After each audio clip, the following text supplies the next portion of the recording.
I'm Erica Blanton, and I'm the executive director here at Palisades Village. I want to welcome everyone who is on board. I see many members of Palisades Village and some of the other villages, as well as some neighbors. So I'm thrilled that you all could make it. Today, I am thrilled to introduce Aaron Byrne from TechMoxie. They have come in over the years and done presentations for us that have just been so valuable. And this is one particularly near and dear to my heart of, we all have a bit of a love-hate relationship with technology, and it can be your friend, if only it didn't have passwords involved. But she's here to talk about some of the ways that we might want to incorporate it in our lives. And without further ado, Aaron, take it away. Well, hello, everybody. I am so happy to be here with you in the village. Thank you, Erica, for having me. And I am going to now share my screen and I will continue forward with the presentation. I'm so glad that we could get so many people to join us today. It's a very important talk and it's going to be very informative for everyone. So our presentation is Aging Well with Technology, and I'm Aaron Byrne. I'm the Director of Education and Community Outreach. So I work with our teachers that are coaching our, we call them grown-ups because we're all grown up, and technology shouldn't be just for seniors, it's for everyone. So I'm here to just do this wonderful talk for you, and hopefully we all learn something new about all the technology pieces that can help improve our lives. All right. So Aging Well with Technology, before we get started, this is an overview of skills that we think are beneficial, especially as we age. They're essentials that these are the essentials we recommend to our clients. And it's not intended as a step-by-step instruction. The goal really is that you're thinking about these knowledge gaps. And when you get thinking, it can help really decrease those gaps. I hope that I can spark your imagination and create ways for you to use some technology.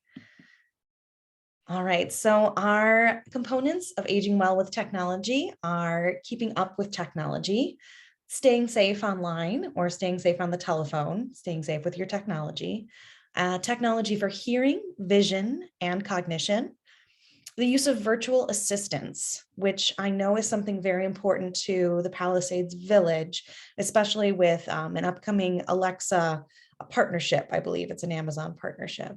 And then transportation, and lastly, keeping connected.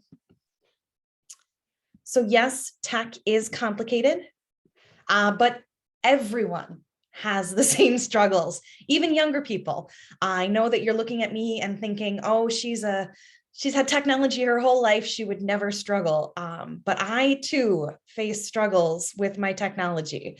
And I often find it quite humorous sometimes because I'll be with a client and then all of a sudden something goes wrong and I have to troubleshoot.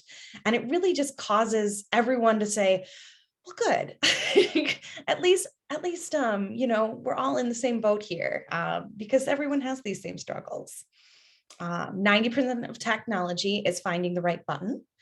And there are many ways to do each task. And it's okay to stick with what you know. So to keep up with technology, you want to first hone your troubleshooting skills.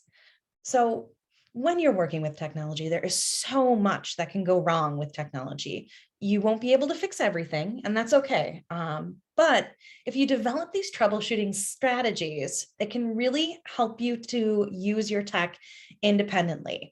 A lot of my clients they're tired of calling their adult children. They're tired of calling their grandchildren. So learning these troubleshooting techniques can really eliminate all of that that unnecessary calling, because you'll feel more independent when you're searching for something and looking for the right answer. Becoming a better troubleshooter is going to make you a more confident tech user and hopefully eager to try new things. Technology is always changing. Technology is always going to be moving forward. So the worst thing that could really happen is that you lose that eagerness, or you lose that ability to want to try new things. So continuing with our troubleshooting skills, we have our top troubleshooting tips. Number one, be methodical. Try one thing at a time so you can be sure of the solution. Just like with anything, if you stick with one option at a time, it's going to help you isolate the problem. So when you're working with it and you start with a problem and you just try one thing at a time, it really helps find that solution. So our example is, if you can't open a website on the computer, checking your internet connection. You're never going to, you're not going to try to check your internet connection at the same time that you are doing something else. Really just going by a step-by-step list of all of these issues or all of these problems makes a lot of difference.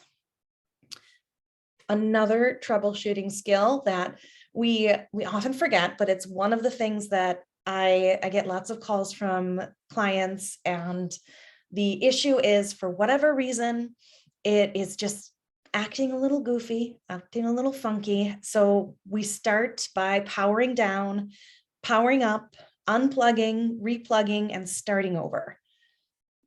That will solve so many issues. A lot of these printer problems, and this is something that, you wouldn't want to call someone and have them come over to the house if it's a simple fix like this. So a printer problem that can be resolved very quickly is just unplugging the printer, and not just pressing the button on the printer to turn it off, really just going to that cord and the wall and just unplugging. I tell people to unplug for about, a minute, just let it reset and then plug it back in. The computer, the printer boots back up, and whatever issue that it was having is resolved after it is plugged back in and rebooted. Also, computers and smartphones like to be turned completely off from time to time.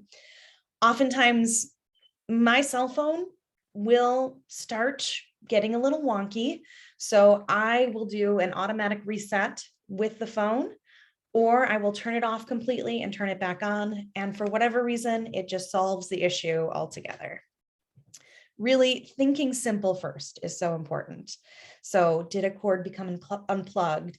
A problem with a lot of cameras. I know a lot of people are just using their phones for cameras, but something so simple like the little piece of the battery, is it properly connected when it's charging? Is the battery really charging? Things like that. So another important thing to do when you're troubleshooting is using all of the help features that are available to you. All applications have them. It's just about locating them, and they're improving all the time. It's especially helpful for finding a specific feature, it's there somewhere, and learning how to do more complicated tasks like adding a web link to a document or how to copy and paste. I find that some programs, they're starting to not allow you to copy and paste from them, but there are ways to work around that, whether it be using some of the command keys or figuring out how to copy and paste just a different way. This is something that happens with my clients all the time. I was just with a couple, and that accidental click, it causes so many problems. And it could be something that you are clicking, but maybe you're clicking and you add an additional click, and it all of a sudden just doesn't look right. It's not working. But trying to eliminate that, or just trying to slow down, really helps that accidental click or accidental tap when it comes to technology. For example, if there's no sound on your Zoom, you may have previously muted your audio. So you may have clicked it once and then clicked it again, and you unfortunately muted yourself again. Or if you're missing an email, you may have clicked on show unread only. And that's with your cell phone when you're in any kind of mail app. There are ways to view all of your emails or to view just the unread emails. So if you accidentally tap the little view unread, and it's an accidental tap, it happens to everyone, it's happened to me before, then you're only seeing, maybe 5, 6 unread emails out of the whole bunch, and you feel all of a sudden your emails are gone, but they're not. They're still there. They just are hidden for the moment. All right, continuing to hone our troubleshooting skills. I tell every client that I meet with that a lot of these issues that are coming up with technology, if you Google it, you are going to find some answers. Now, you're not going to find all the answers, and it's important to keep it simple. Starting with fewer words is very important. These keywords that you use are very important. For learning, it's great. Troubleshooting, we use it as an option after we try what we already know with the technology. Now, this is why it gets a little tricky. When you are Googling something, it can unfortunately send you down a very unproductive rabbit hole. We've all been there. All of a sudden, we start our search on, looking up how to copy and paste an email, and it brings us all the way down the rabbit hole to some place that we did not intend to be. And all of a sudden, 20 minutes have passed and we still don't have an answer. But if you catch yourself early in this rabbit hole, you can usually climb out of it and find something that's going to actually bring you some information.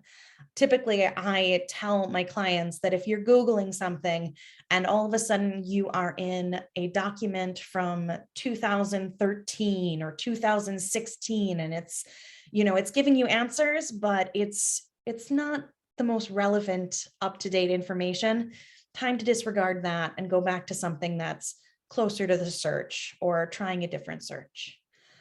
So being careful to check those dates on search results. It's important not to use that out-of-date information. So the next thing that you do with keeping up with your technology is you want to keep your devices up to date. This is incredibly important for security. In order for your device to stay safe, it needs the most recent updates and it needs the most recent bug fixes to really keep that information that you hold secure. So if you don't update, eventually the device also may not work as well with newer applications. I've had it before that the application no longer works at all because for whatever reason, the updates were so lacking, but I typically keep my devices up to date so these problems don't happen. So both computers and mobile devices can be set this way. So phones, tablets, your desktop computers, and they can be set to update automatically. So when it comes to keeping your devices up to date, it's very important to know the difference between an update and an upgrade. So an upgrade is something that refers to installing a whole new operating system. So for instance, a PC, the operating system is Windows 10. Depending on how old your PC is, your Windows may be set for Windows 7, 8, and I know that the newest operating system for Windows is Windows 11. So making sure that you have that operating system is up to date is very important. I know that Windows 10 came out with its own antivirus software called Windows Defender. And if you have that information up to date, then you have that additional security piece there. So an additional, so the difference between update and upgrade. Update, it generally is more of an incremental change to an operating system. It's not the whole system that's changing. So you wouldn't be going from a 7 to an 8 or a 10 to an 11. It would be something like what you receive on your iPhone, like it's just part of that package. So your device is going to continue to provide those security updates and accept, even though you may not be on the most recent operating system. Additionally, so keeping up to date with your devices, your Microsoft and Apple devices will continue to provide security updates, even though you may not be on the most recent operating system. Also, computers will not upgrade automatically. You have to do that. But they can be set, and they should be, just to remind you to update that information. So some examples, Windows 11 is now available. Changing from Windows 10 to 11 would be an upgrade. But Microsoft has continued to support and update Windows 10, and it will for some time. So you're still going to be receiving all of these bug fixes, these patches coming in for Windows 10 to keep your device up to date, but the upgrade would be from 10 to an 11. All right, for a Mac, the latest operating system is called Monterey, but your Mac still may be on Big Sur. That doesn't mean that you're not getting updates. That means that you still update your Big Sur, but the upgrade would be from Big Sur to Monterey. So our next section of our presentation is staying safe online. We have an entire talk devoted to this, which is it's my favorite talk to give. It's one of the most important talks to have for really anyone who's using any kind of technology. So you can stay safe, but constant vigilance is needed really to keep that safety. I tell my clients and anyone who comes to a talk that fraudsters are everywhere. Fraud is big business. And really, when it comes to fraud, do not ever trust an email or a telephone call. Also, do not reuse passwords. Why? Fraudsters may have access to one or more of your passwords from a hacking incident. So for example, Target was hacked, Marriott was hacked, all of these big companies that may have a password, that information, if it was leaked to nefarious people, then they have access to that password. And if that password is shared across different platforms, then someone could unfortunately access a different platform. So here is a very important slide for us all to look at. It's understanding and managing your biggest risks. Risk assessment is very key when it comes to staying safe online. There's a lot of scary information out there. We see a lot of fraud with our clients and with clients, who, have a friend who was a victim of fraud. So it's really important to listen to some of these reasons that they fell victim so that you can stay safe yourself. So here are top reasons our clients fell victim to online fraud. Number one is an old or reused password. Like I said, if one password is released and it is used against or used on multiple platforms, they have that access, they have that key to whatever place they need to go next. Another very common fraudulent another common way that our clients fall victim to fraud is clicking on a link in a phishing email. And then after clicking on that link, entering a password or credit card information. Also letting a fraudster have access to your computer. So this is something that it's so borderline that some of your credit card companies, some of your banks will not allow that charge to go through, but it is something that does happen. So a fraudster having access to your computer could then access your passwords, could then access your accounts. But we've seen it that these fraudulent pop-ups, they say that they're a support website and they have you call a number. Otherwise, your computer is, this scary pop-up keeps on popping up on your computer. So a lot of people call the number and a real person comes on the line. It's not a computer generated thing. It's somebody actually talking you through how to quote unquote clean your computer or get rid of this pop-up. But what they're really doing, and they might be deleting files, they might be doing something, but they could be adding something. So it's really important never ever to let a fraudster have access to your computer. And a way to do that is to make sure that you're actually getting real support. So if something's happening to your computer, going directly to the Microsoft website and getting a customer support phone call or phone number there, that would be a legitimate number. The number that is coming with a pop-up like that is definitely not legitimate.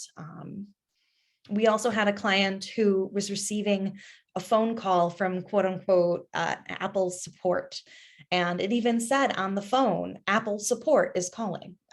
So he read Apple support. He went along with whatever they had to say. And this individual, even when he was, when he was working with this fraudster, the fraudster even turned down like the lighting, or he dimmed the computer basically. So our client wasn't able to see what he was doing on the computer. So it's very important not to fall victim to any kind of pop-up or anything like that that says, please call this number to clean your computer. Additionally, bad websites, if you download a pop-up, it could be a file that executes on your computer, and that would obviously put some nefarious things on there as well. So these are the accounts that I really want people to focus on being absolutely extra careful with. Number one is email. Number two is your cell phone provider, so AT&T, Verizon, or Sprint.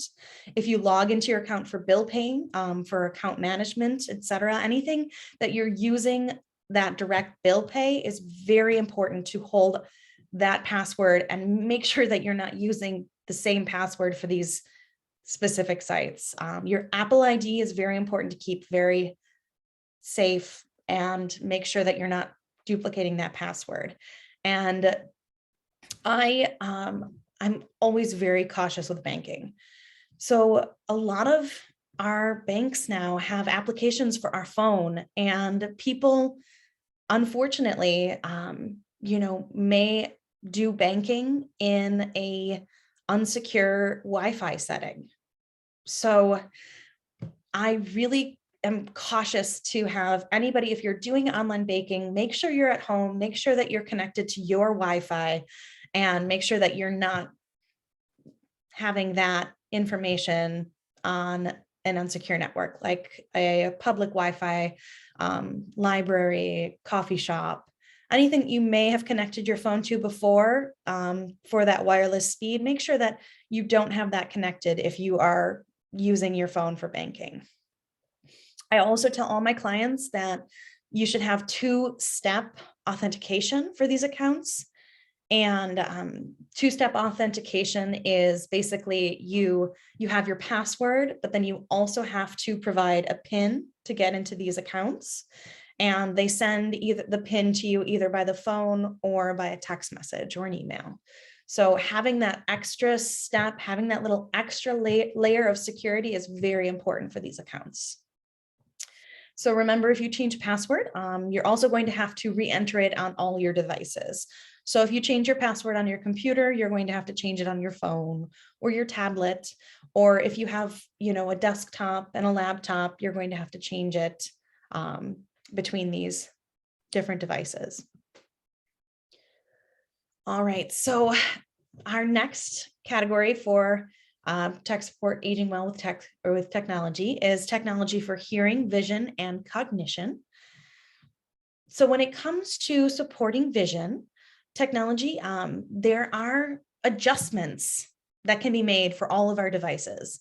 Often these features are found under accessibility in your settings, and you can enlarge your text or zoom in your screen for all your devices. It's nice to take some time, find these options and experiment with them so that you have really the most ideal way to view your information on your phone or on your other devices. So for vision on the Mac, for your Mac users out there, we have accessibility features that can be found in settings. So in order to reach this, you can go to the little apple in the upper left-hand corner on your screen, and that little apple is going to show you system preferences.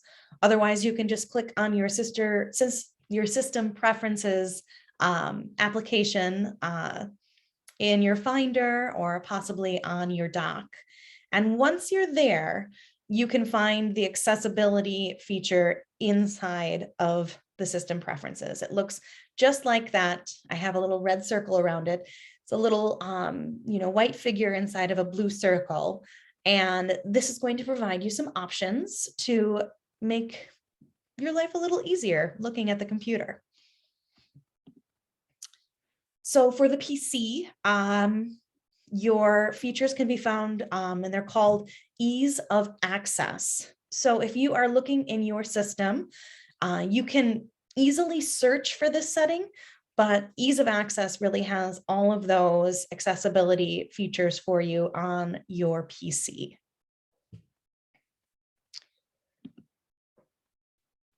So here we are. We are now going back to the Mac, and this is the accessibility option in the Mac. And this is where, if I would go to a client's house and they're having trouble seeing their cursor, they're having trouble reading the specific, size on the screen, like if it's just a little bit too small, this is where we're going to go and figure out how to enlarge things on your Mac in that accessibility spot. So you can notice right here, and I'm just going to turn on my little laser pointer. So the accessibility right here, and within accessibility, you have to select display. And once you select display, it's going to open up this little window for you where it gives you this display setting. It has cursor and it has color filters. So once you're in display, so first you select accessibility. Oh, actually, I have to go back just 1 second. I did a miscellaneous click. So you go to accessibility first, then you move on to display. And then you're going to click on cursor. And the cursor is that little mouse pointer. So it looks, depending on your computer screen, it could look like a little Mickey Mouse finger, it could look like a little arrow, and it sometimes changes while you're using it. But the cursor right here, that size is so important to change because it can be so small and so difficult to see. And when you're moving it around on the screen, it can be very, very difficult to really modify or really follow it on the screen. Another feature that I always, if I'm going to someone with a PC user, we have that pointer, that mouse pointer, making it larger, but you can adjust other options. So in the settings that we have the ease of access settings. This is where you can go in and you can change your text cursor. You can enlarge it right here. You can change the little cursor itself to something that you would like to see that makes it much easier for you to see. You can change the color if you need a color preference. I find that just doing something simple like that, changing the color, makes a world of difference because when it is that little black cursor, you can kind of lose it or miss it. It's harder to track on the screen. Another option for making it easier for vision would be making text bigger on your phone. This is for your iPhone. So if you're using your iPhone, you're going to go into your settings. It's a little gray gearbox for your settings. And within settings, there is accessibility. And accessibility is going to have quite a few features there for you in order to support vision. One thing that I always do with my clients, if I've made the cursor bigger on the computer, on the Mac or the PC, making that text bigger for your phone is so important. It just improves your ability to see what's going on, and you're not squinting, you're not struggling to see. For my phone, I've increased the text size because it does come with a very small size. So the first step that you do to make your text bigger on your phone is going to go to accessibility. in that settings, which is the little gray gearbox. So first you tap on the gearbox, then you're going to scroll up to find accessibility in the settings. And once you're in accessibility, there are a lot of different things that you can change here, but we're going to focus on that text size first. And what you're going to do is you're going to tap on the display and text size. And once you've clicked on or tapped on the display and text size, it's going to give you the option for larger text, bold text, button shapes, on and off labels. So you're going to select larger text there. Now you can change these features as well. I have changed my clients' phones to bold text before and button shapes. It does reset your phone. So your phone's going to turn off and turn on. Don't get worried. It's going to be fine. It's just going to come back with a bold text and a larger text. And then once you have that larger text on, it's going to, anything that has a dynamic type. So what am I talking about with dynamic type? So this would be an application that like messages, an application that really is going to increase that text size that has the dynamic type feature. It's not going to increase the text size for all your applications. If you have an application that is not something from Apple, it's not going to increase the text size there unless it has dynamic type, but they may have features in that application to increase the text size there for you. So once you're in larger text size here, you want to look at the bottom of your screen and you'll see you have a little gauge here and you see that little circle right here, the little larger A and the little smaller A. You can pull that little circle across the gauge and increase it to whatever size really makes sense for you. If you go too far towards that large A, it does tend to make it a little difficult to read at times, just because you're fitting only one word on lines of text. So reading a full text message, like that's a paragraph, would be very difficult to decipher. So I try to have people fit, somewhere in between the center here and all the way over here. But it's really personal preference. So changing that text size really just makes a difference. Another piece of information for Vision is to know how to zoom your text for your websites. So for the Mac users out there, in order to zoom your text for that website, you are going to press and hold down the command key right here. Command key is at the bottom of your keyboard, and you hold that down and then you tap the little plus sign.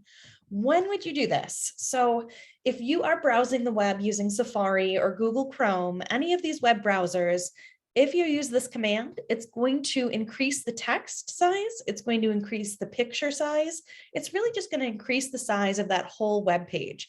So if you go to a web page that the text is just unreadable, it's just way too small, very difficult to read, using this simple command is going to increase that size and make it a lot easier for you to see while you're working with that website. So this is again how to zoom text on websites, but this is for the PC. So for those PC users out there, you are going to, instead of press Command, which is for the Mac, you are going to press Control. It's also located in the lower left-hand corner of your page. And then you're going to hit that plus sign there. I always tell people, I caution people when they're using this, because sometimes you can press that plus sign a little bit too much, just like with the unnecessary clicks. If you enlarge it too much, it can be very difficult to read. So to back out of that in any way, you are just going to click on that minus sign. And this is for either the Mac user or the PC user.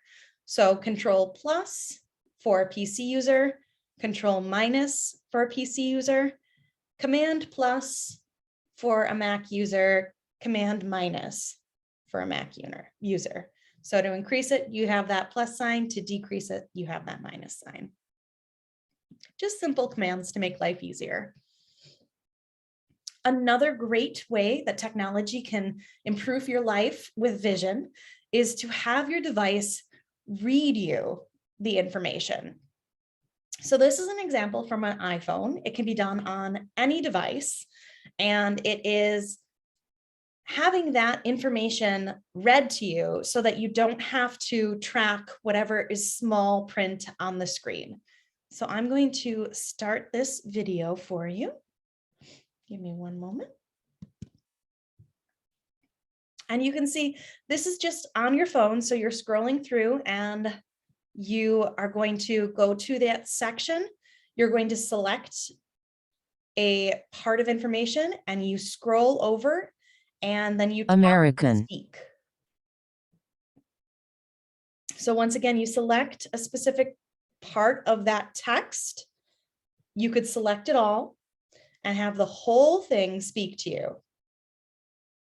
Reminder, this week's lecture, March Right 11th, now, Larry Korb, National because we selected Security all, we Policy in tapped the speak. Biden administration It's going Friday, to March read 11th, us that 1:30 information. p.m. So you don't Lawrence have to J. look Korb at is these a really senior small fellow at the pieces of Center for information. American Progress and an adjunct professor at Georgetown Really University. remarkable, Earlier, actually. he was a senior Now, it can get a little funky. Sometimes the words are mispronounced and things like that. But typically, if you're having trouble reading something on your phone, having that device read to you is very helpful when it comes to any kind of vision support. Another great feature with iPhone or with your Android phone, whatever phone you have, is to enlarge and magnify specific information. So all of that information in small print on the back of, it looks like we have a little, I don't know if it's Tylenol or ibuprofen, but you can use your magnifier and you can magnify all of that small print, and then you can read that information.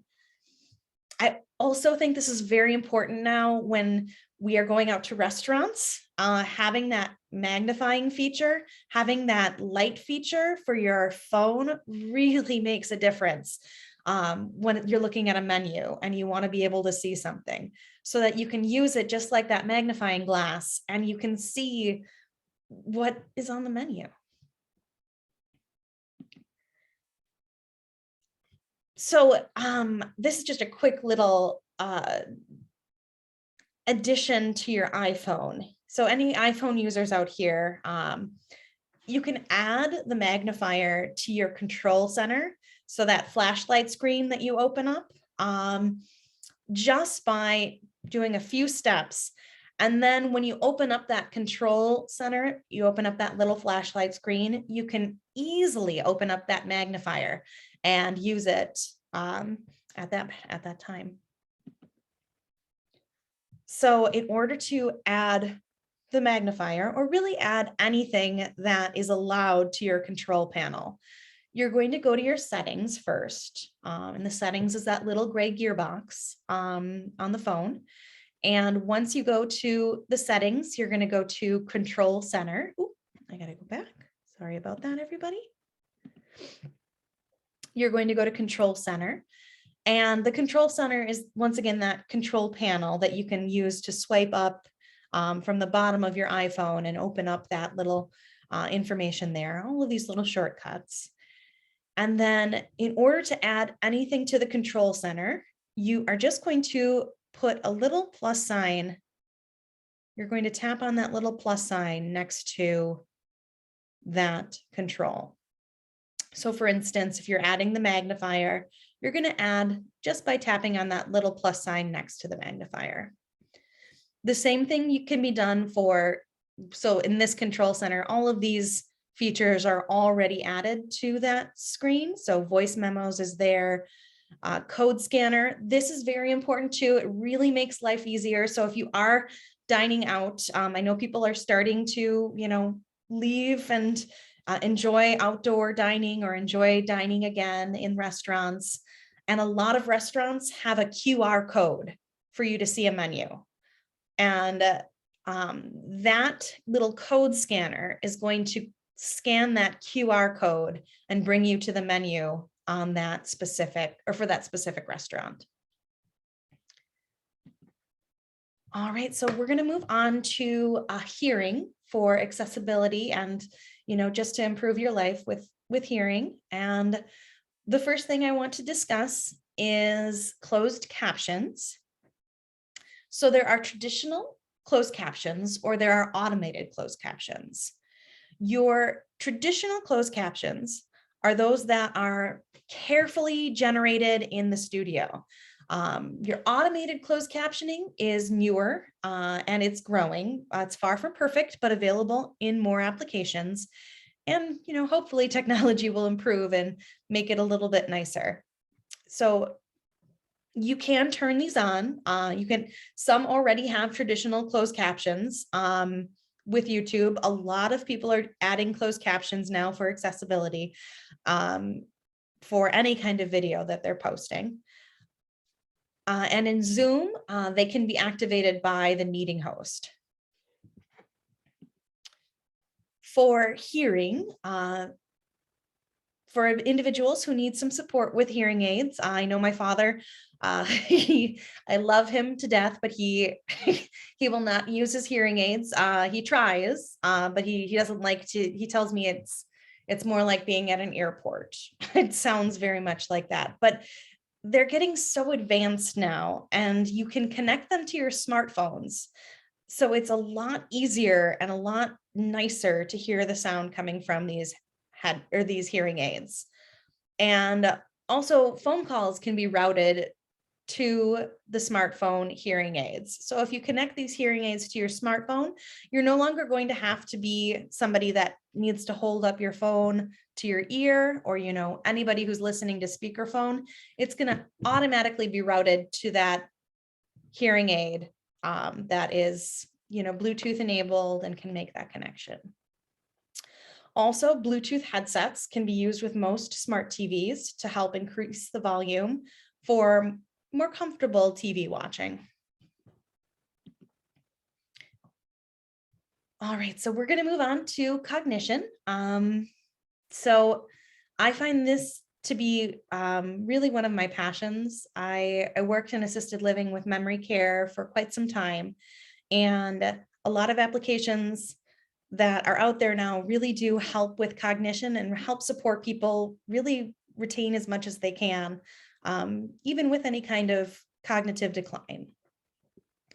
So one application that I always tell my clients to use is using an app like Notes on the iPhone, or something like Keep and Tasks on Google to help remember things. It's very important to, remember simple things, and using these. I personally have used Notes so many times because I know I'm going to forget something. I just know I will. I don't have the memory of a fruit fly, but sometimes when you get wrapped up in whatever you're doing, you can easily make a note and then come back to it later so that you don't lose that information. I like to tell people that this is very similar to when you were in your office and you had a pad of sticky notes and somebody came into your office and interrupted what you were doing. So you jot something down on your sticky note and then you save that for later so that you know what to come back to and you don't forget that specific task. Also, using your camera or photos to take pictures of important information. Your camera and photos can also be used as a scanner, which is very important for any documents that you may be submitting to insurance or documents that you need to send for taxes. Using that phone and that camera as a scanner, it can really make that a lot easier. This is not my favorite thing in the world, but if you are concerned about a loved one getting lost, setting up a tracker like Find My iPhone, or finding an individual using some sort of tracking tile that can be supported for, or it can really support that sort of situation. Another download that you could do is Life 360. It's also a great safety feature. If a loved one doesn't use a smartphone, other trackers are available. I know the news always, focuses on really negative things when it comes to trackers. I find them, it's a really touchy subject, but it could be a real lifesaver if somebody has a moment and they, leave home and you're not sure where they are. Having that tracker can be really, really important and can really save a life. Another thing that can be helpful with cognition is the use of virtual assistants. That's my next section. We're going to go through a number of different virtual assistants that can help our life and make really just things flow a little bit more smoothly. So virtual assistants, what do I mean by that? This is an assistant that you use your voice to activate. So virtual assistants don't exclusively use your voice, but this is a primary way. This can help so many things like vision, hearing, cognition, as well as safety. Virtual assistants can control our lights, lock and unlock our doors, transcribe our words, and even change the TV channel. So the function for virtual assistants is available on pretty much any of our devices. So Siri for Apple devices, Google Assistant for Android, and Pixel, Alexa on the Amazon Echoes. It can really simplify tech and non-tech tasks. So for somebody who's setting up a virtual assistant on the phone, once it's set up, you can just say to your phone, "Hey Siri," or, for the Google Assistant, you just say the command that you've programmed in. You say, "Hey Siri, send a text to Pam," and it's going to pop up a text message, and then you can dictate the text that you want to send to an individual. Also, it's just nice to be able to check the weather. So you could say, "Alexa, what's the weather today?" Or if you're listening to something, say you started listening to NPR on your TuneIn radio with Alexa, you can turn up the volume instead of going directly to the Alexa. You can stay seated and just relax and say, "Alexa, turn up the volume. Alexa, louder," and it'll increase the volume. Another thing that you can do, which I found to be really incredible, when you have your Alexa connected to your Audible account with Amazon, you can have Alexa read any kind of book that you've downloaded to Audible. So you could be in one room in the kitchen and have your Alexa set up there. You could say, "Alexa, read my book," and it'll pick up exactly where you left off. And if you're somebody that's a little more tech savvy and has a Kindle, and it's connected to Audible, and you downloaded the Kindle version of the book and the Audible version of the book, it'll pick up wherever you left off in your Kindle as well. So you could say, "Alexa, read my book." You may have been reading at night on your Kindle, and it'll start reading aloud to you at breakfast while you enjoy your oatmeal or whatever you're having that morning. Another important feature is really calling features. So you could say, "Hey Google, call mom," or you could say, "Hey Siri, call mom," and then it'll start a call for you. No tapping necessary, no searching necessary. You'll notice that Siri just activated on my because I just talked to her.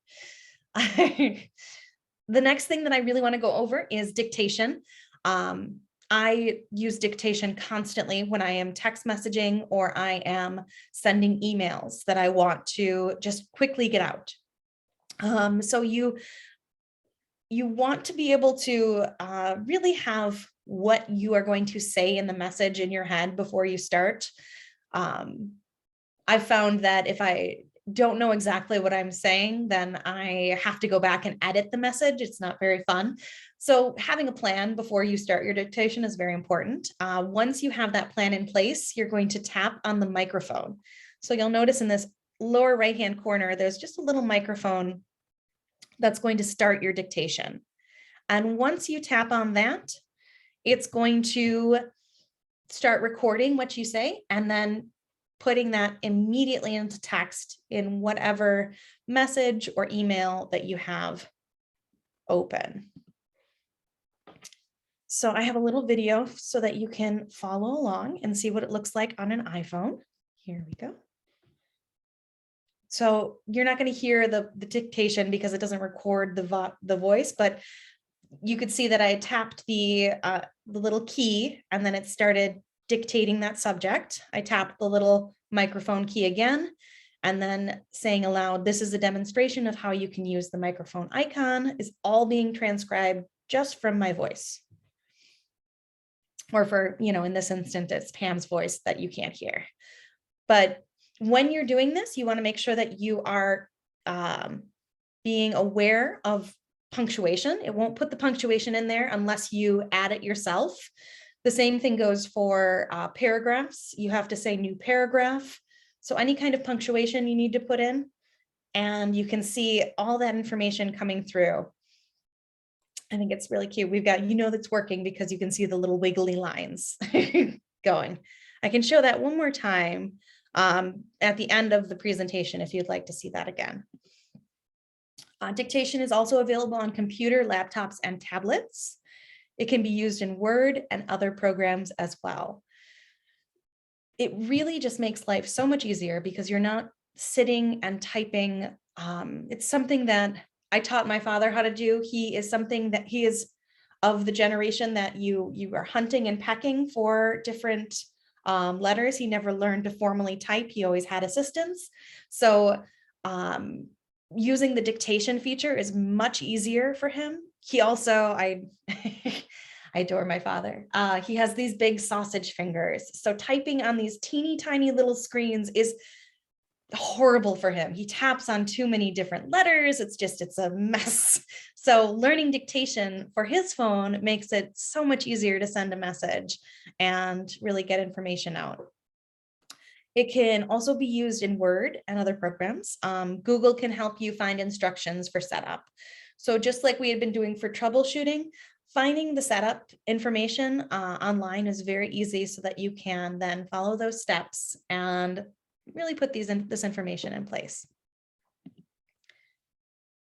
So virtual assistants can also be used for simple tech tasks. Very helpful for all, but special advantages for those with cognitive issues. Why is that important? There's no need to remember numerous steps. So in order to send a text message, you have to go, find your text messages, then you have to find the message that was sent to you, then find, tap the information, type all of that. It can be very difficult to find the step-by-step guidelines there, but it's much simpler to say, hey, Siri, text message. And here comes Siri again to pop up my text message. Who do you want to send it to? So she really is going to send a text message right now. Who do you want to send it to? Siri, no, thank you. Okay, I won't send it. So it's very important, when you're doing this, probably not to have Siri available on your computer because she will try to send a message. But the virtual assistant is going to prompt you. So you saw while I was just saying, she gave me a prompt, who do you want to send it to? And if a mistake has happened, and it will happen, you can just say, no thanks, just like I said, and off she goes. Just gonna move this real quick to get rid of her. All right, so here is another video of the virtual assistant. And this is for the use on the phone. You just say that, hey Siri, and she's— Hello there. Or he, depending on who you have it set for. And he's prompting you with hello there. And then we're saying, send. Who do you want to send it to? It's going to ask you who you want to send it to. What do you want to say? It's going to ask you what you want to say. Ready to send it? And then it'll ask, Okay, you're ready it's to sent. send. And then you just say send, and it'll say it'll send. If you are my stepmother, when that happens, you will say thank you. She thanks all of her virtual assistants, which I think is very charming. But you don't have to say thank you. I always think it's very polite that she does that, though. All right, so next, we have using a virtual assistant to get directions is very important. I'm going to show this video and I'll add some information. So saying, hey Siri, I need directions to BWI Airport. Getting directions to Baltimore Washington International Thurgood Marshall Airport. It'll open up that direction for you on that spot. Oh, sorry, the video just cut out for a second. Let me see if I can go back in. So once you have those directions. Getting directions to Baltimore Washington International Thurgood Marshall Airport. And then it's going to show you the directions and you can take that path from there. Another thing that I think is very important for virtual assistants, I don't have it in the slideshow, but if you are someone who uses Uber or Lyft, they have the ability to add that information. So you could call an Uber using your virtual assistant. So virtual assistants for safety. This is a true story. A client installed an Amazon Echo device in their kitchen, in their bedroom, in their bathroom, and they did it for safety. And she fell in her bathroom and actually broke her hip. It's everybody's worst fear, your loved one falling and then you can't, have communication. But with that device, she was able to just say, Alexa, call my daughter, or call my son. And then that Alexa device made that phone call. And sure enough, the son picked up the phone and was able to rush to her side. I find that this is so important when it comes to anybody that has any kind of cognitive impairment or any kind of fall risk. My dad's only in his 60s, but he's still a huge fall risk. He's a very tall man. We have slippery stairs that he has fallen down before. And when you're alone in the house and there's nobody there to support you, having this device there could be a lifesaver. It's very important. So this is also a little video on how you would do an assisted device from a phone call from your phone. So you could just say, if your phone is within earshot, or really not within earshot, within, listening distance, you could call out and say, hey Siri, call Aaron, and it would make that call. So here's a demonstration of that. So saying, hey Siri, call Aaron, it's going to open up that Siri. Calling Aaron Byrne mobile phone. And then it'll automatically call for you so that you can make that connection. My Siri is opening up on my phone now too. All right, so let's go to the next slide. Virtual assistants around the house. So now could be added into many devices such as home alarm systems, lighting, door locks, very important, music systems, and much, much more. So they're very, very helpful for those with limited mobility. Another great use is, just like I had said before, listening to those audiobooks. Virtual assistants for caregiving. Many of those virtual assistants can do or may be done remotely. So for a caregiver, for an adult child, or for anybody who's supporting really anyone who needs these virtual assistants, it's very helpful to a family caregiver who may need to unlock a door, adjust a thermostat, or add a reminder for a family member. So I find this to be very, very helpful for somebody who may be going through a surgery. If the thermostat is too low and they're cold, you could have a family member who's not in the house adjust that thermostat for you if you have that smart home set up with your Alexa device and your thermostat connected. Also, adding reminders is very important. Could be reminders for doctor's appointments, friendly visits. If somebody's coming by to bring you to the grocery store or pick something up, having those reminders available on that virtual assistant, it just allows so much for an ease of access and ease of communication. Some of them allow drop-in calls and the ability to remotely access photos to the device. So a drop-in call, what do I mean by that? That is just a phone call where your loved one just pops in and then says hello and just checks in to see how you're doing. It's like a phone call, but it's coming from the virtual assistant and not your phone itself. So it would be coming from your Amazon Alexa, or it would be coming from your Google Home, anything that is a virtual assistant that has that connection to the phone already set up. So somebody can just drop in and say hello. And this is something that you can drop in photos as well, or drop in, if it's a video device, you can visually drop in. So if you're doing any kind of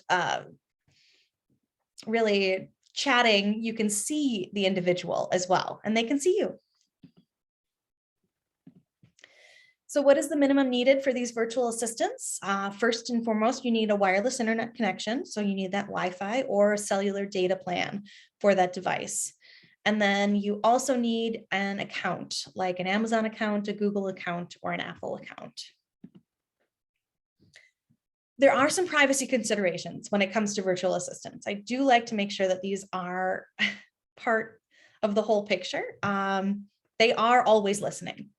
They're there, they're listening for the keywords. So they're listening for, Alexa, or they're listening for okay Google, or they're listening, for whatever's there. So Pam and I jokingly said, just don't commit murder or plan a murder. Don't do that while your device is plugged in. Not that anyone here would do that, but they are listening. It's personal choice whether the benefits outweigh the downside. The privacy risk is that you may be a target for ads. Much is likely, much less is likely for an actual breach. So like somebody hacking into your device or anything like that. Very, very unlikely.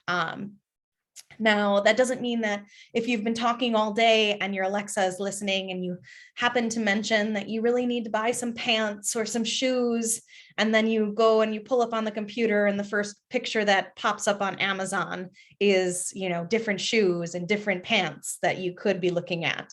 That is something that, that information, since they are listening, they really communicate and kind of try to target those ads. And it can be a little invasive when you think about it, but I think that the benefits do outweigh the risk. Also for Google virtual assistants, I just have a screen of these.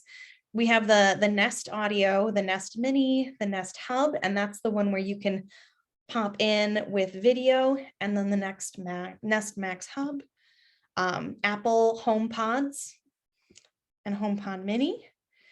And here are the Echo devices. So we've got the Echo Dot, 3rd generation, 4th generation, and then Echo Studio if you want to have nicer sound quality.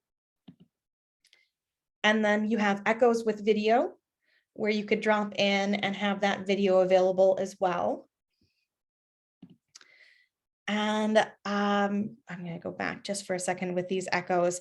Erica, did you want to talk a little bit about? Oops. Sure. I just wanted to point out that for those Palisades Village members, we use software for all of our volunteer services and member services called Helpful Village, and they're investigating tying into the Echo Show. We're in testing phases right now because they want to integrate it, because they realize that it's much easier for members to have Alexa tell them that so-and-so will be picking them up at such time for their doctor's appointment, 15 minutes or whatever ahead of the appointment. Or you can ask at any point, who's picking me up for my appointment, and be able to fill you in. So just a little aside. Thank you, Erica. I really appreciate that. So we've gone through our virtual assistants, and now we're going to move on to transportation, making your life easier with your technology and transportation. So it's important for so many things in life to know how to use Uber and Lyft. I do a lot of one-on-one support with clients that, have just downloaded the app and want to, increase their ability to be out in the world again. So why is it important? Using Uber or Lyft for recovery from surgery. I have a client who recently had knee replacement surgery and needed support with Uber and Lyft so that she could continue to go to visit friends or see someone. Driving is too difficult, but getting into an Uber is a lot easier. Also, just if your car is in the shop, being able to get from place to place is important, or if your car breaks down.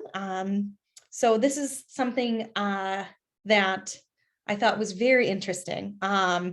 You can order an Uber from the side of the Beltway. So say your car breaks down and the tow truck driver says, I'm not going to be there for 4 hours. You don't want to sit in your car for 4 hours on the side of the Beltway. It's not safe.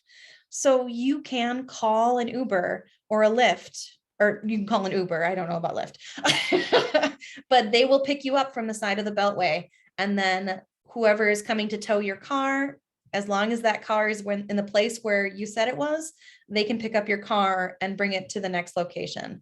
I found this to be pretty incredible because there are so many times where individuals, have a car that breaks down and it's so unsafe to be on the side of the road and even in the vehicle because things happen.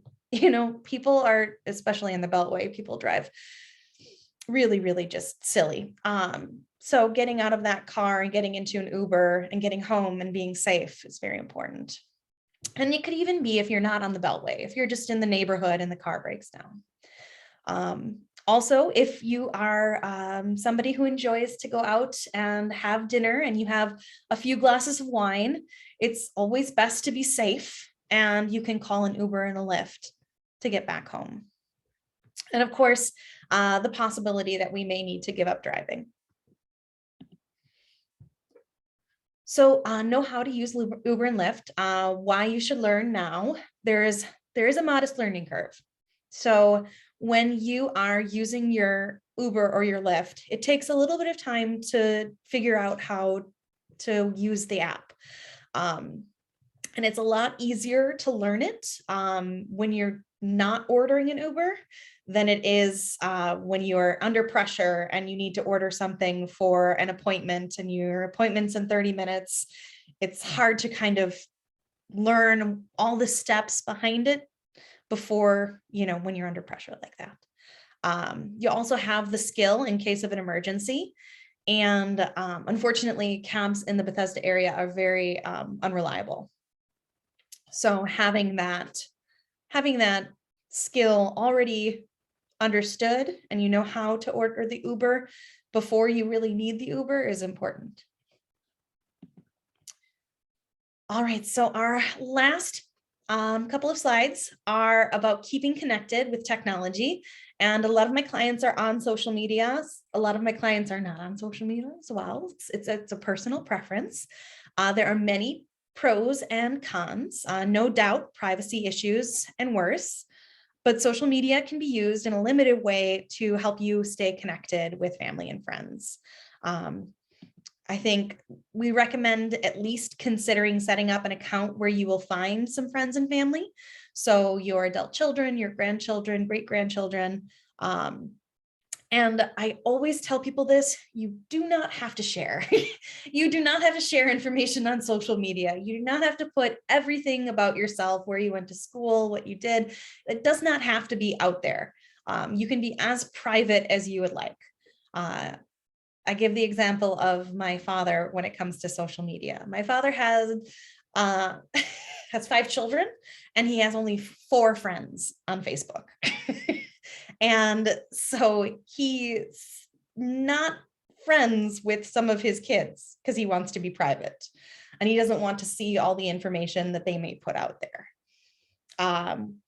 We have clients who are not seeing photos of loved ones because they aren't on Facebook or Instagram or any of these social media platforms. the time where people went out and printed photos and shared them and mailed photos to loved ones, it's kind of fleeting now. I know some people print through Shutterfly or through Walgreens or CVS, but a lot of these pictures that people are taking, they're just going immediately to social media. So if you're not connected on one of those platforms, you're not seeing all of the fun and, wonderful parts of your loved ones' lives. I also like to tell people, you don't have to be on social media every day. You don't have to be somebody who's constantly consuming social media. It's something that is up to you. It's personal preference. If you want to check in with somebody and see what they're up to, you can do that, but you don't have to do it. It's really all about what you want to see and what you don't want to see. And then I did a couple of fun pictures at the end of our social media section. And we've got the, I think this is the Bethesda Blues and Jazz Club when they had Frank Sinatra Rat Pack cover band. And you got to take pictures. And this is not something that I would send everybody in my family. They would have to go on social media to see that. Like I said earlier, I got a little pandemic puppy, and she is beautiful. And I post a lot of photos of her on social media, so my family can follow that. And something that I would follow, here is the picture of my new niece. She's not really my niece, we're not blood related, but my mother and my mother's best friend were kind of like co-parents for a period of time together. So it says, "Hi, Erin, if your mama was my daddy's other mother, does that make you my other auntie?" So I love seeing something like that. So it's just a happy, joyous celebration of birth and life and being a part of a family, being a part of a community. Okay, so that's all we have for our social media and our presentation today with Aging Well with Technology. Thank you so much for coming today. I hope you learned a lot. I have the presentation that I can email to anybody. I know that I kind of sped through some portions of it so that you can look at it later if you would like. And if there are any questions, we could try to unmute for anybody who would like to have any. Erin, you have a question in the chat about where to find the dictation feature on the iPhone. Oh, wonderful. So the dictation feature, it's in whichever app that you're using. So let me go. I wonder if I can show you this. Can you jump back? Keeping Up with Technology, hearing, vision, and cognition. Let's see if I can jump into the dictation portion. One second. It really is just right at the bottom right-hand corner of your, here it is. This is a nice picture for you. So this is in a message, so for an email. So if you're in your email app and you open a new message, you'll see that keyboard pops up as soon as you are starting to type something. And then in the lower right-hand corner, there is that little microphone. You see that in that little circle, that microphone icon. When you tap on that, that's when the dictation feature will start to have that little squiggly line area, and it's starting to process the dictation.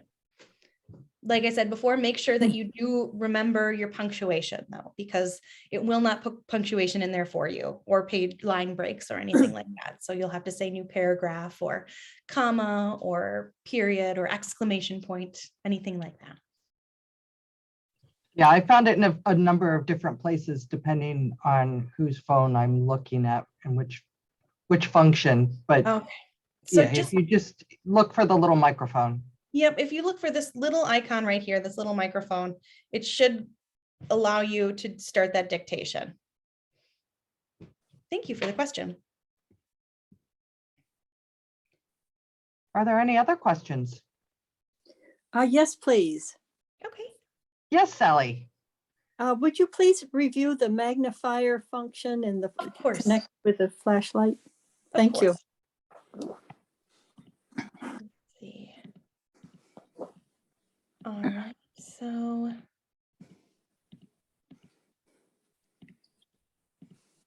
here is our magnifier right here. So the magnifier for your iPhone is already built in. And it is going to, once you select the magnifier, it has that magnifying feature right here. And you'll see that it has that little line, that little bar and a little circle. And you can move it closer to the plus sign to enlarge. Oop, I went back. You can move it closer to the plus sign to enlarge something, or you can move it to the minus sign to, shrink something down if it's getting too large. And then to add it to your control panel, which is where you have the flashlight feature, I think this is a great spot to just add anything that you need a little shortcut to, but the magnifier in particular is very important for accessibility. You first start in your settings. And the settings is that little gray gearbox. And once you get to settings, you're going to tap on Control Center. So you might have to scroll up a little bit to find Control Center, or you might have to, navigate back or forth wherever you are in the control, or in the settings. But as soon as you get to Control Center, you are going to find, first of all, it's going to have a list of controls that are already in your Control Center, and those have the minus next to it. And anything that you want to add is going to be underneath More Controls. And beneath More Controls, you're going to have all these little green plus signs on anything that you can add to that control panel. And that's where you'll find the magnifier to add to the control panel. Where do you find that on Android? So Android's a little bit different. I don't believe that they have the shortcut option for magnifier. What I've taught my clients using Android before for a magnifier, you could either download a magnifying app from the Google Play Store for a magnifier, or another way to work around that is to take a picture of something, and then you can enlarge the picture to increase the size of something.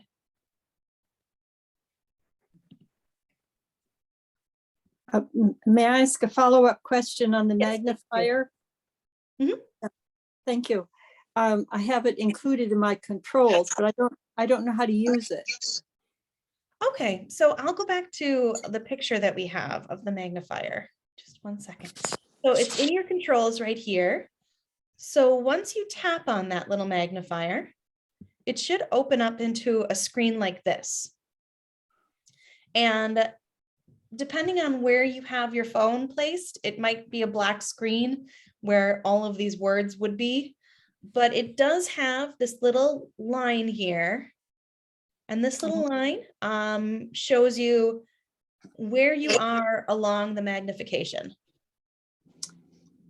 And you can bring this little yellow dot anywhere along that line to increase the magnifying, or bring it closer to this little negative sign right here to decrease that magnifying.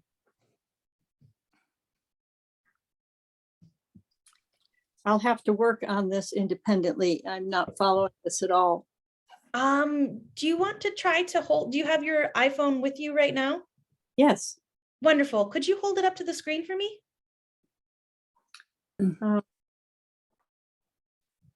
I might be able to see what's going on.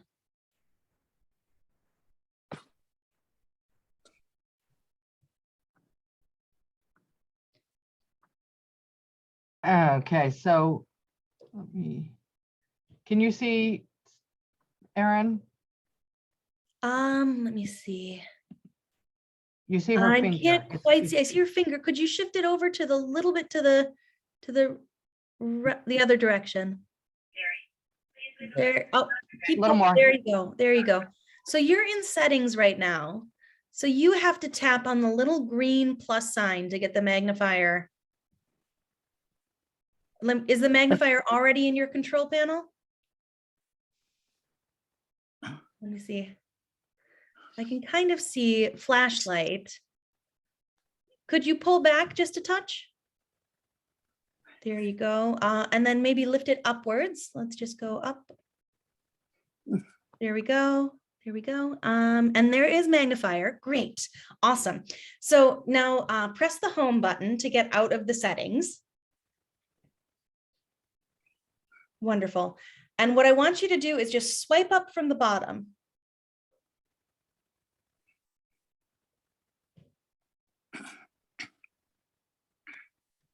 Did you swipe up from the bottom there? And open up the control panel? Because that's how you open up the control panel to open up your flashlight. And that's where your magnifier should be.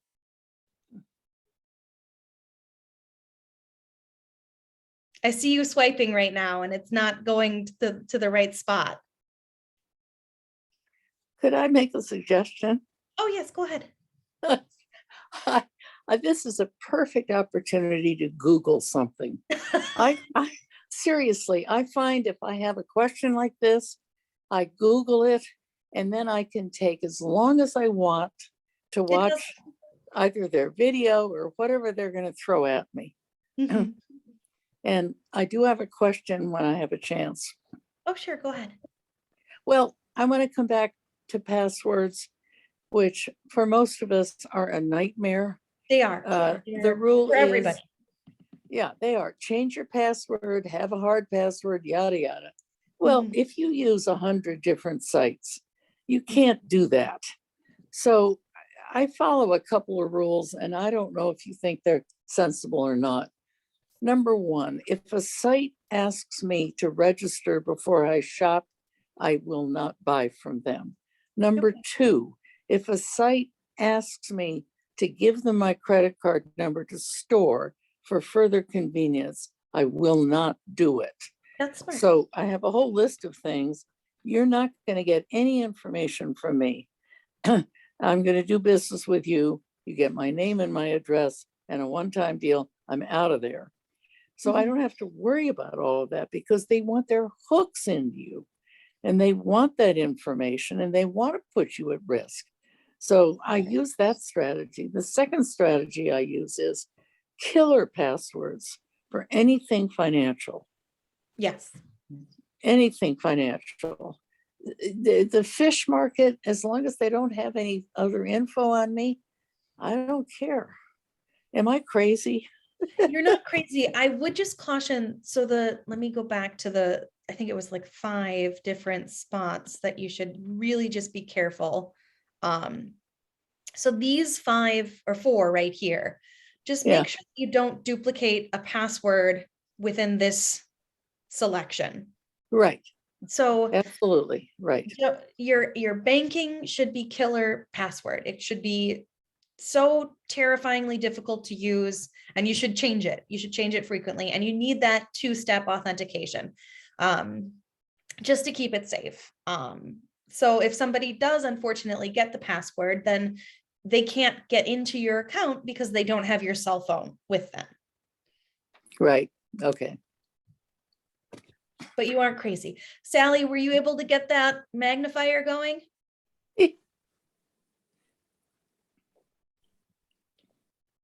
I think she stepped away. Yeah, I'm gonna have to slip away. I got another Zoom. All right, well, thank you, Eleanor. I really appreciate your input. And it is very important. It is about, really just managing your risk and keeping yourself as safe as possible. By the way, this was a killer presentation. Oh, thank you. Oh my goodness. Thank you. Thank you, Eleanor. Yes, I agree. Thank you very much, Erin. Oh, you're And very Erin- welcome. I'm glad that I could. Oh, go ahead. No, I was saying Erin and Erica. Thanks to Oh. Erica. Do we have time for another question, Erin, if we have any Of out there? course. I don't have anything, anything at all, so we're good. Any other questions out there? Oh, maybe not. Oh my goodness. Well, I want to thank you. And I couldn't say anything better than this was a killer presentation. I know. That was just wonderful. And yeah, well, Alexa is a part of our family. And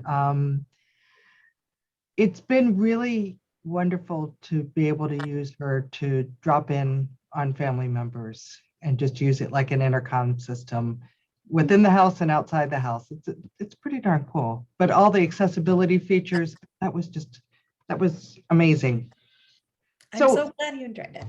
Yeah, any of our members, if you need any tech help, there's TechMoxie and there are our Palisades Village volunteers who love to do these things. And I hope to be able to resume our tech clinics in the future.